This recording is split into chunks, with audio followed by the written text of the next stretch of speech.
जय श्री श्याम दोस्तों।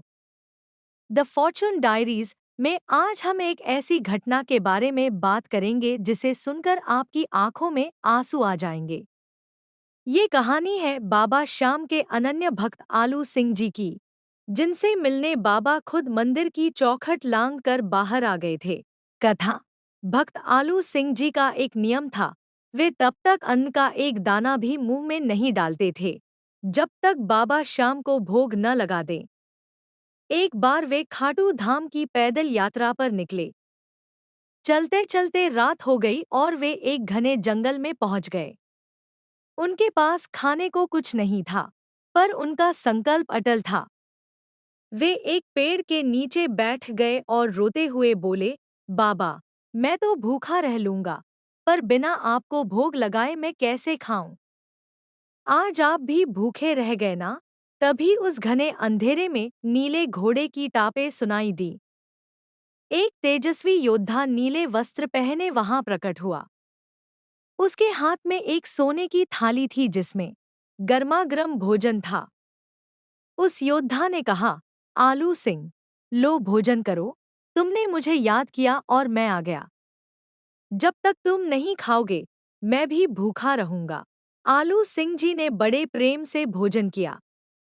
जैसे ही वे हाथ धोने के लिए झुके, वो योद्धा और नीला घोड़ा अचानक गायब हो गए।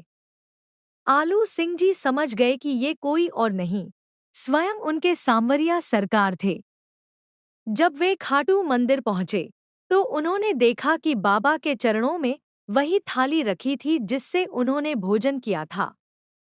ये देखकर पूरा दरबार जयकारों से गूंज उठा।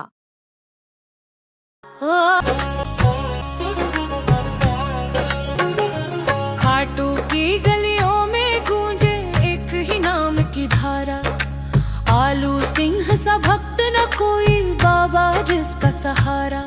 संकल्प बड़ा था भारी, अन्न का दाना ना पाया, जब तक भोग लगे न शाम को मन को चैन न आया।